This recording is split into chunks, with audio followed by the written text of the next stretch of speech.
nasara 'abdah wa hazamal ahzaba. لا ما عاد يرعبني ظلم يهددني لا شيء أخسره لا لا مهما يطول الدرب فالحق wa hazamal ahzaba wahdah. Bahwa tidak ada ilah yang wajib disembah kecuali Allah yang Maha Esa. Shadaqa wa'dah, dan janji Allah itu benar. Janji Allah itu pasti dipenuhi.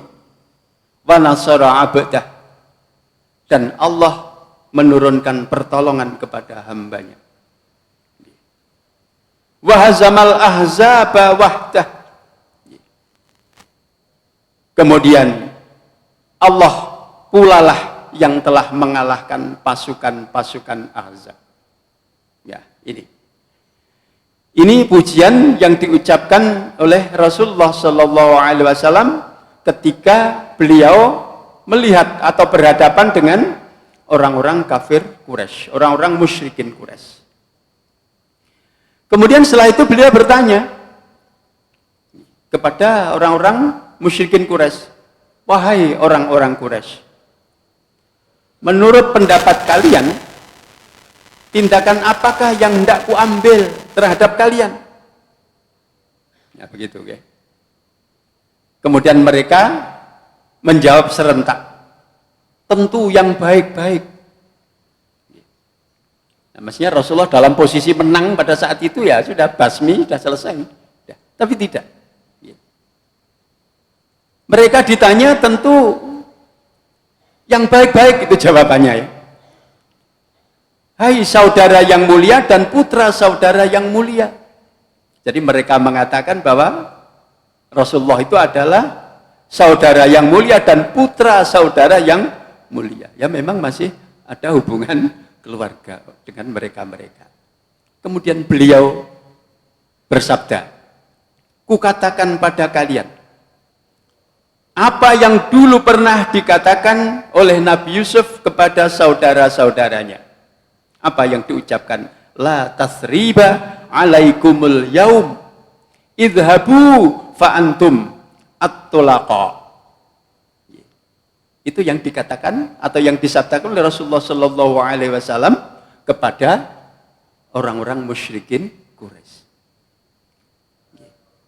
Yang artinya adalah tidak ada hukuman apapun.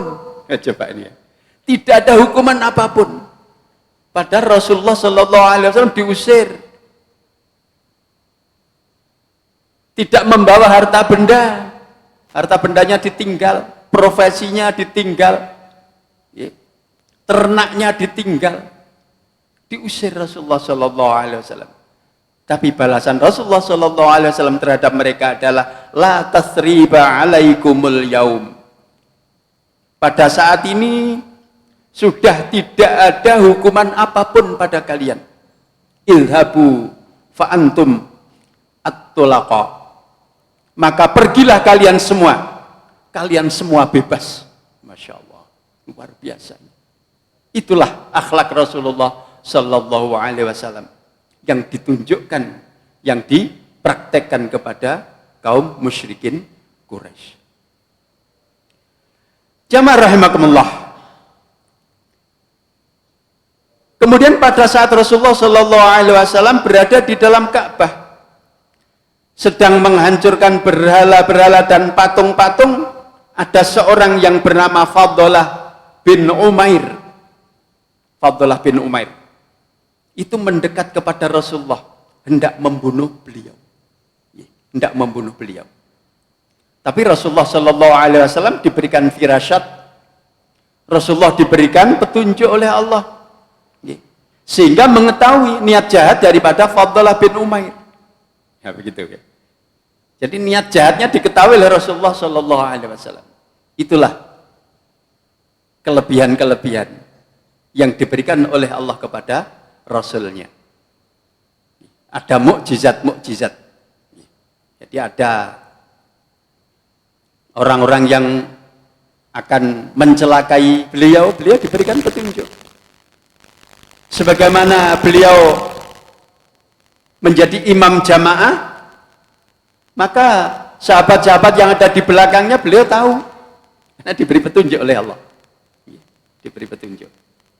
Kalau imam-imam kita ini jamaahnya di belakang siapa ya tidak tahu. Itulah yang diberikan oleh Allah kepada Rasulnya. Nah, namun dalam keadaan hati beliau penuh rasa syukur atas kemenangan yang diberikan oleh Allah Subhanahu wa Ta'ala terhadap kaum muslimin, terhadap beliau, maka beliau sama sekali tidak marah. Akan dibunuh itu tidak marah. Itu Rasulullah Shallallahu Alaihi Wasallam. Begitu. Nah, beda dengan kita. Kita misalnya mau dicelakai orang, ya, kemudian kita tahu, ya, akibatnya ya tahu sendiri. Tidak. Rasulullah memberikan contoh seperti itu. Bahkan Fadlah bin Umar itu dipanggil oleh beliau untuk mendekat. Lalu beliau bertanya, apa yang sedang engkau pikirkan? Kemudian ia menjawab, tidak memikirkan apa-apa ya Rasul. Aku sedang teringat kepada Allah. Ini menunjukkan bahwa jawabannya bohong. Maka Rasulullah Shallallahu Alaihi Wasallam tertawa. Ya. Sambil tertawa Rasulullah Shallallahu Alaihi Wasallam berkata, mohonlah ampun kepada Allah. Diberikan peringatan. Mohonlah ampun kepada Allah. Nah ini. Jadi orang yang akan membunuhnya. Kemudian Rasulullah bersikap lemah lembut. Dan juga memberikan saran supaya dia memohon ampun kepada Allah atas perbuatan-perbuatan yang salah tadi.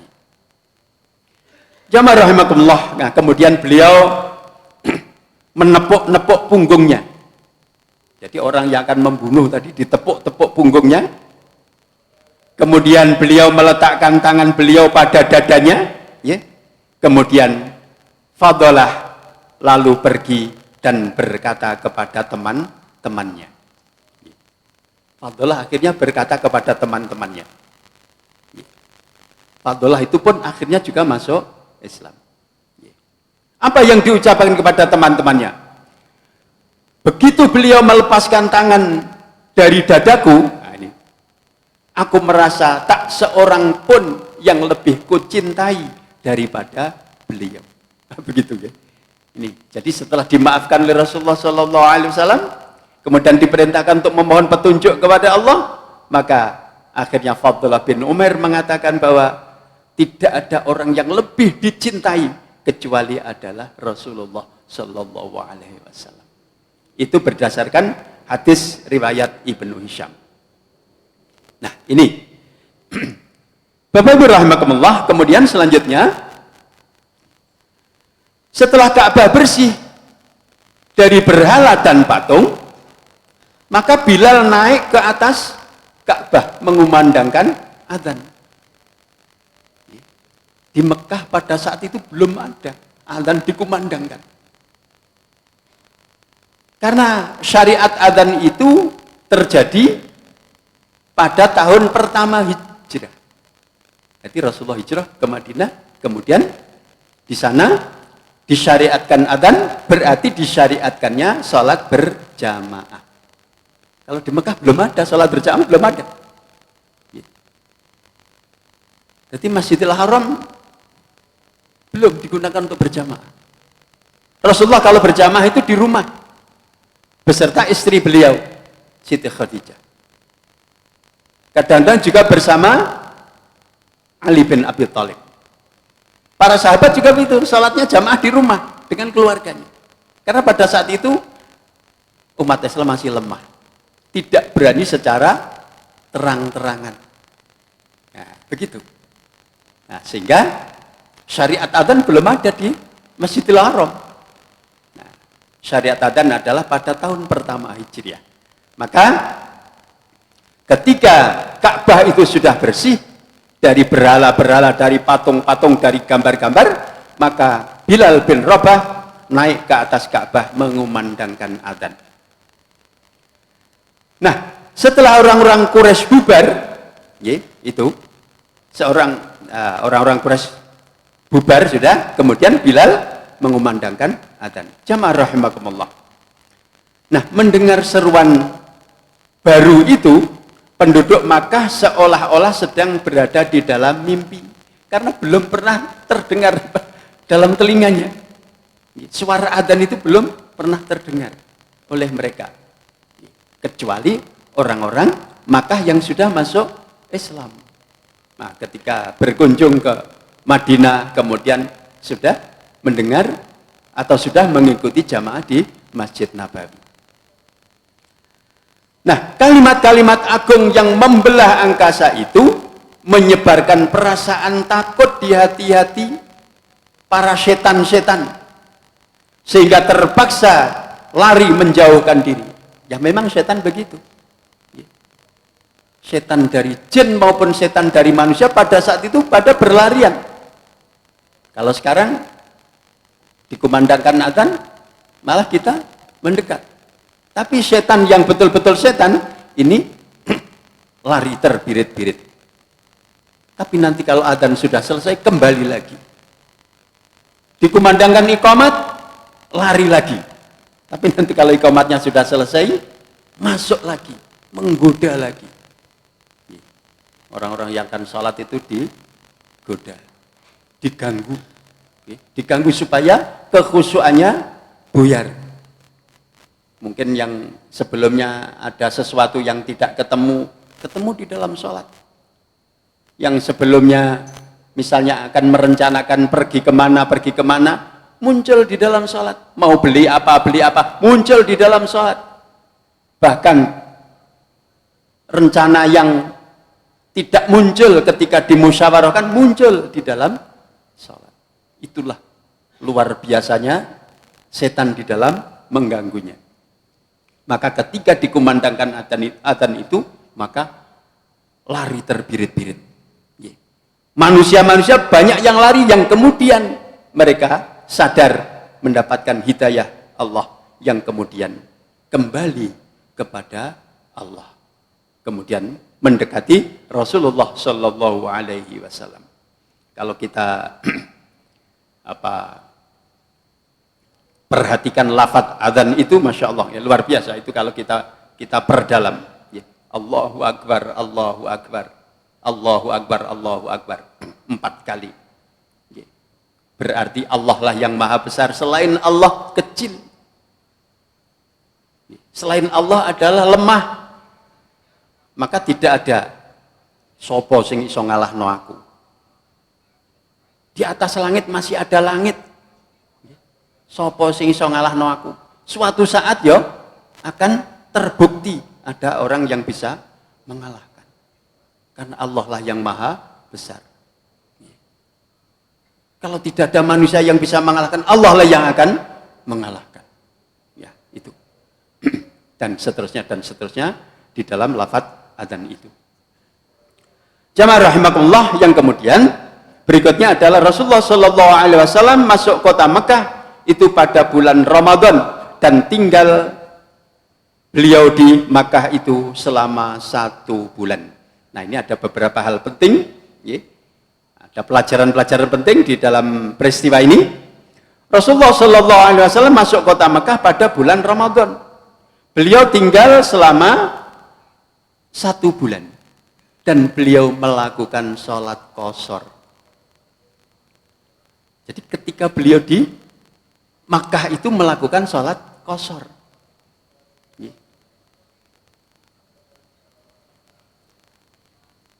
Karena beliau adalah musafir, memberikan pelajaran kepada para sahabat. Oh, kita ini musafir, sholatnya di qashar. Seperti beliau ketika berada di Arafah, beliau juga sholat qashar. Tapi tepat pada waktunya. Zuhur dilaksanakan 2 rakaat. Nanti asar juga 2 rakaat. Nah, begitu. Tapi kalau jamaah haji, kita ini ya kadang-kadang juga dijamak di qashar. Karena mungkin karena kesulitan antri wudhu dan sebagainya, ya. Maka juga boleh. Jadi dijamak dan qashar. atau dikosor saja. Nah, begitu. Jadi sholat-sholat yang 4 rakaat itu dijadikan 2 rakaat. Yang 3 rakaat tetap 3 rakaat. Yang 2 rakaat tetap 2 rakaat. Jadi tidak boleh dikosor yang 3 rakaat menjadi 1,5, yang 2 rakaat menjadi 1. Nah, ini tidak boleh. Kemudian 15 hari lebih beliau tidak berpuasa. Karena musafir. Ya. Tidak berpuasa beliau. Padahal waktu berangkat meninggalkan kota Madinah, beliau berpuasa dengan para sahabatnya. Tetapi kemudian beliau berbuka di dalam perjalanan. Jadi ketika dalam perjalanan menuju Makkah, beliau berbuka, tidak berpuasa. Nah, ini berdasarkan hadis sahih, ya, riwayat Al-Bukhari dari Ibnu Abbas. Nah, begitu. Nah, jadi ini termasuk kita memahami sababul wurud, gitu ya. Sababul wurud daripada hadis-hadis itu disabdakan oleh Rasulullah Shallallahu Alaihi Wasallam. Nah, kemudian setelah keadaan kota Makkah itu mantap kembali, maka beliau menerima pembaiatan orang-orang masuk Islam. Nah, setelah itu orang-orang berbondong-bondong dari kaum kafir Quraisy, dari musyrikin Quraisy itu berbondong-bondong menjadi mu'alaf. Menyatakan masuk Islam di hadapan Rasulullah Shallallahu Alaihi Wasallam. Nah, Bapak Ibu rahimakumullah, maka dengan peristiwa ini, maka nanti ada rentetannya. Ya. Ada keterkaitannya dengan perjalanan Perang Hunain. Jadi dalam Perang Hunain itu jumlah pasukan kaum muslimin banyak. Tapi ranking yang pasukan inti. Ya. Misalnya Kopassusnya gitu. Terus ranking di bawahnya, ranking paling bawah adalah orang yang mu'alaf, baru masuk Islam. Itu pun berbeda-beda. Nah, itu. Maka Bapak Ibu rahimakumullah, mari kita lanjutkan untuk Perang Hunain. Ini nanti ada beberapa masalah yang saya angkat. Yang pertama adalah kemenangan yang dicapai kaum muslimin di dalam perjuangan merebut kota Makkah menghadapi reaksi. Ini yang pertama. Yang kedua, kekalahan kaum muslimin sebagai batu ujian atas kemenangan menaklukkan kota Makkah. Ini kaum muslimin juga diuji oleh Allah, mengalami kekalahan. Ya, itu. Yang ketiga, kemantapan tekad dan kemenangan dicapai kembali. Ini nanti ada ayat yang turun. Yang berupa teguran. Ya. Yang berupa teguran kepada kaum muslimin. Nek jumlah pasukan iku akeh, jangan merasa sombong. Nah, ini yang keempat. Peringatan Allah Subhanahu wa taala, tidak boleh merasa sombong dengan adanya jumlah pasukan yang besar. Ini diperingatkan oleh Allah. Nah, ini adalah peristiwa ini sebagai asbabun nuzul surah At-Taubah, surah ke-9 ayat 25 dan 26. Nah, nanti kita bicarakan. Kemudian yang kelima, sababul wurud sabda Rasulullah Shallallahu Alaihi Wasallam riwayat Al-Bukhari terkait dengan beliau tidak berniat membagikan ghanimah. Kemudian apa tujuannya? Kok ghanimah itu tidak dibagikan? Harta rampasan itu tidak dibagikan oleh Rasulullah. Nah, ini ada maksud dan tujuan Rasulullah. Kemudian yang keenam, sababul wurud sabda Rasulullah Shallallahu Alaihi Wasallam tentang pembagian ghanimah. Setelah tadi tidak dibagi, kemudian dibagi. Kemudian yang ketujuh, kisah Ummu Sulaim, seorang wanita muslimah yang pemberani yang akan membunuh seorang musyrik atau orang-orang musyrik yang berani mendekatinya. Ini hadis riwayat Ahmad. Bapak Ibu rahimakumullah, kemudian yang pertama, muqaddimah Perang Hunain. Perang Hunain yang kemudian Perang Taif. Karena Perang Taif adalah merupakan kelanjutan dari Perang Hunain. ini karena kelompok-kelompok Hawazin dan Sakif sesudah dikalahkan di Wadi Hunain, lantas mengundurkan diri ke belakang dan berkumpul di Taif. Nah, itu. Di Taif itu mereka bertahan, kemudian kaum muslimin mengejar ke sana. Mengejar ke sana. Waktunya tahun 8 Hijriah. Perang Hunain itu terjadi pada tahun 8 Hijriah. Tempatnya di Wadi Hunain dan kota Taif. Sebab-sebabnya adalah bahwa ada berbagai macam kekuatan yang berusaha menentang dan membunuh Islam.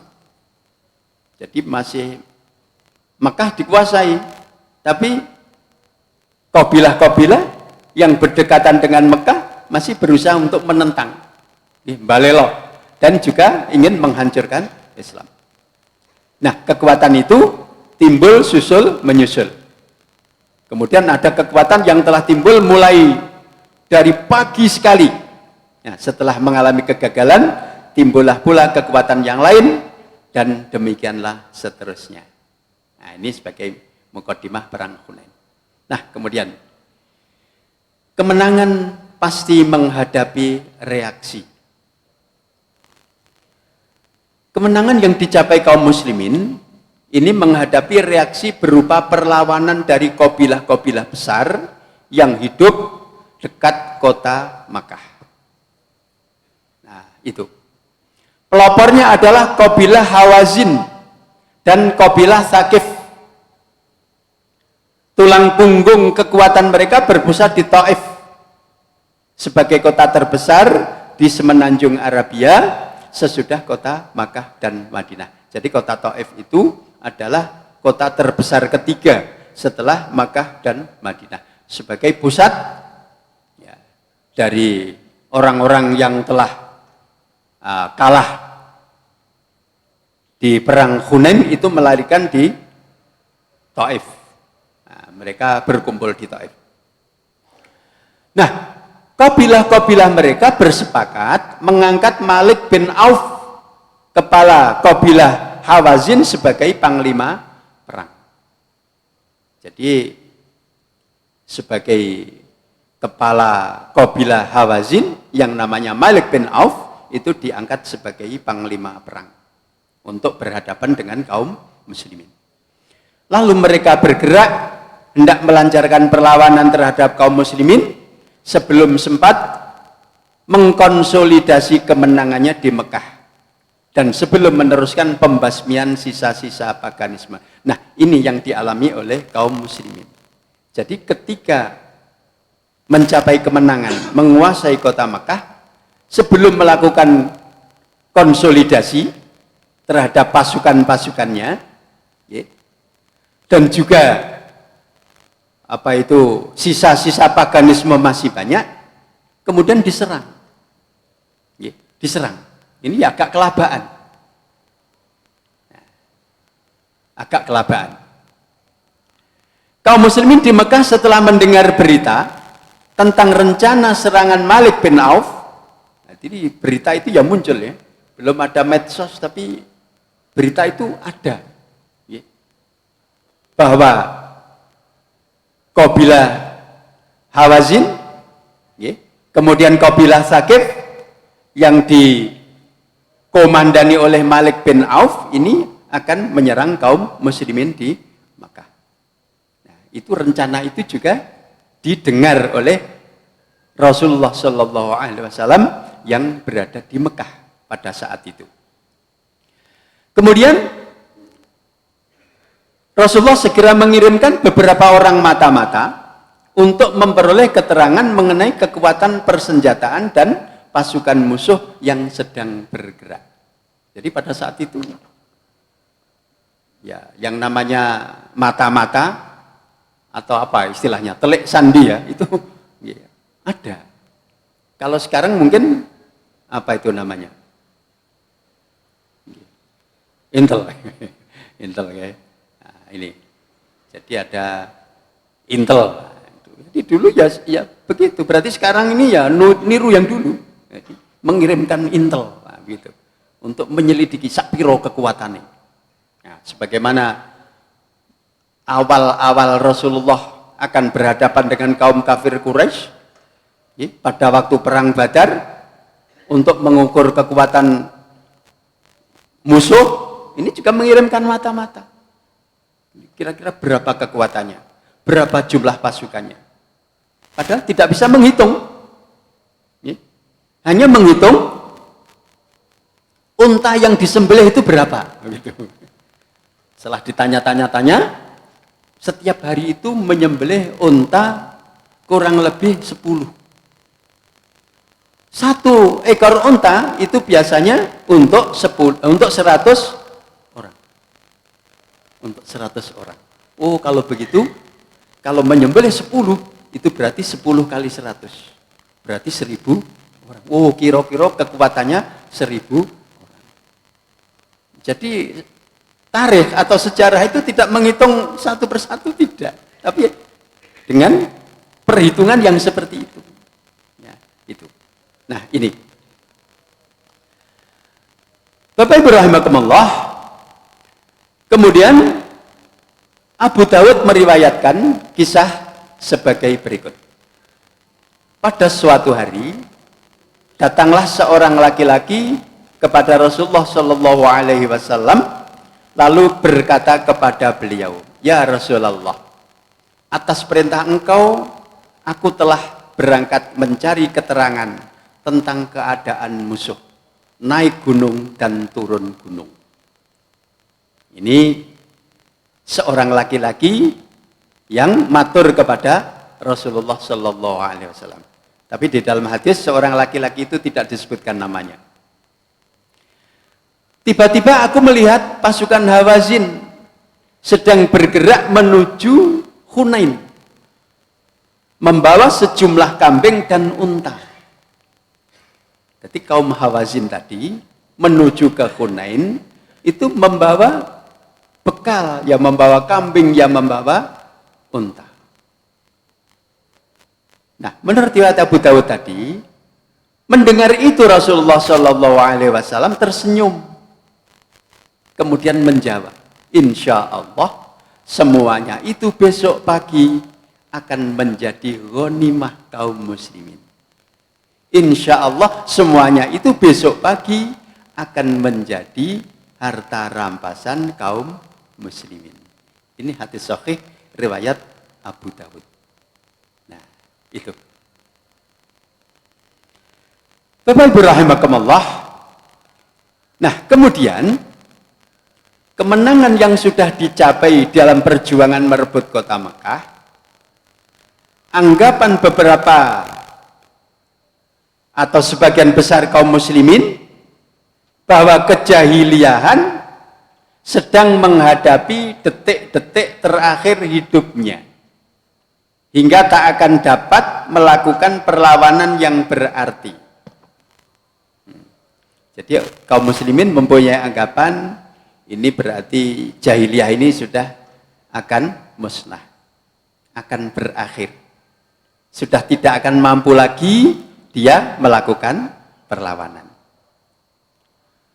Dan keyakinan orang-orang yang baru memeluk Islam bahwa tidak ada kekuatan apapun yang dapat merintangi kemajuan kaum muslimin. Mereka juga menyadari dengan kekuatan kaum muslimin seperti itu, dalam setiap peperangan-peperangan kaum muslimin selalu mendapatkan kemenangan. Maka orang-orang kafir Quraisy sudah pesimis, sudah berkecil hati. Mereka sudah menyangka, mengira bahwa orang-orang musyrik Quraisy itu sudah tidak bakal bisa mampu menyaingi atau bisa mengalahkan kaum muslimin. Itu sudah diperkirakan, sudah diperhitungkan oleh mereka. Termasuk Amr bin As, Khalid bin Walid sebagai tokoh-tokoh kaum kafir Quraisy itu mempunyai perhitungan. Karena mereka berdua adalah termasuk orang-orang yang menjadi pemimpin mereka, ahli siasat perang. Dan itu wajar pemikiran seperti itu. Kesemuanya itu membuat pasukan kaum muslimin dalam menghadapi peperangan tidak memikirkan kemungkinan pahit yang akan terjadi. Nah, ini. Musuh yang akan terjun dalam peperangan itu tidak banyak jumlahnya. Sedangkan kaum muslimin sekarang merasa mempunyai kekuatan yang belum pernah dimiliki sebelumnya. Kalau pada waktu perang Badar itu hanya berapa? Hanya 300 lebih sedikit. Pada waktu perang Uhud berapa? Sedikit. Nah sekarang ini sudah mencapai jumlah yang besar, jumlah yang banyak. Konon ketika itu Abu Bakar As-Siddiq sendiri itu sampai mengatakan, mulai hari ini kita tak akan terkalahkan lagi karena jumlah yang sedikit. Karena jumlahnya sudah banyak. Nah itu Abu Bakar saja seperti itu.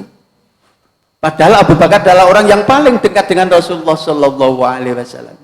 Dia sudah merasa pede bahwa dengan jumlah yang besar itu tidak bakal bisa dikalahkan. Itu nanti akan mendapatkan peringatan dari Allah seperti itu. Itu memang wajar karena jumlah kekuatan kaum muslimin ketika itu lebih dari 12.000 orang. Luar biasa. Sudah lebih dari 12.000 orang, termasuk orang-orang Mekah yang turut bergabung. Nah, ini. Nah, jamaah rahimakumullah, dengan jumlah yang banyak itu, nanti dalam apa itu? Materi selanjutnya, dengan jumlah yang banyak itu, maka kaum muslim ini lengah. Dengan jumlah yang banyak itu, mereka sudah mulai merasa agak besar hati. Dan juga naik lagi agak besar kepala. Agak besar kepala. Nah itu. Ini tidak boleh. Peperangan yang dicapai oleh kaum muslimin itu tidak terletak pada jumlah pasukan. Pasukan jumlahnya 300 melawan 1000 menang. Kemudian pada waktu perang Uhud mengalami kekalahan tapi tidak seberapa. Bukan kekalahan yang fatal, tidak. Itu hanya sebagai pelajaran. Kalau sudah Rasulullah memberikan petunjuknya, jangan dilawan. Nah, sebagaimana pasukan pemanah itu melawan petunjuk Rasulullah, akibatnya fatal. Nah itu, jadi tidak boleh itu. Nah, kemudian pada perang-perang berikutnya juga begitu. Allah Subhanahu wa Ta'ala memberikan kemenangan itu bukan karena jumlah. Maka kalau di sini kemudian kaum muslimin merasa jumlahnya banyak, kemudian nanti kalau perang mesti menang, belum tentu. Ternyata di dalam perang Hunain mengalami kekalahan, kocar kacir, itu kaum muslimin kocar kacir, tapi juga tidak bertahan lama. Setelah Rasulullah memberikan komando, kemudian kaum muslimin taat kepada petunjuk Rasulullah Shallallahu Alaihi Wasallam, kemudian akhirnya diberikan kemenangan oleh Allah Subhanahu Wa Taala. Itu nanti diperingatkan oleh Allah di dalam surah At-Taubah ayat 25-26. Itu asbabun nuzulnya seperti itu. Oh coba enggak nek jumlahnya akeh. Perang durung karuan menang kalau tidak mendapatkan pertolongan dari Allah Subhanahu wa Ta'ala. Inilah jamaah rahimakumullah. Maka sedikit apapun kesombongan di dalam hati itu tidak boleh. Tidak boleh. Sedikit apapun ini dialami oleh kaum muslimin, dialami. Dan itu berakibat fatal. Berakibat fatal. Nah, inilah. Karena yang memberikan kemenangan adalah Allah Subhanahu wa Ta'ala. Bukan karena jumlah yang banyak, tidak. Tidak begitu. Nah, itu yang harus diyakini. Oleh karena itu, setiap usaha untuk mempertahankan agama Allah, mempertahankan Islam, maka selalu menyerahkan diri kepada Allah. Selalu tawakal kepada Allah. Selalu melibatkan Allah. Jangan sampai hanya mengandalkan jumlah pasukan, jumlah tentara saja. Itu tidak boleh. Nah, ini menjadi pembelajaran bagi kita bahwa kita di dalam hidup ini tidak bisa menyelesaikan persoalan-persoalan itu sendirian. Kita tidak mungkin bisa menyelesaikan persoalan itu kalau kita tidak menyerahkan urusan itu kepada Allah. Kita mau bekerja saja kalau badan tidak sehat, tidak bisa kok, tidak bisa berangkat. Kita mau ke masjid misalnya, badan tidak sehat juga tidak bisa. Nah, itulah, maka manusia ini pada prinsipnya adalah dhaif. Pada prinsipnya adalah lemah, yang kemudian kita harus sandarkan diri kita kepada Allah Subhanahu wa taala. Semua urusan-urusan kita serahkan kepada Allah Subhanahu wa taala. Kalau melibatkan Allah, insya Allah semua persoalan akan dapat diselesaikan dengan baik. Demikian, kurang dan lebihnya mohon maaf. Assalamualaikum warahmatullahi wabarakatuh.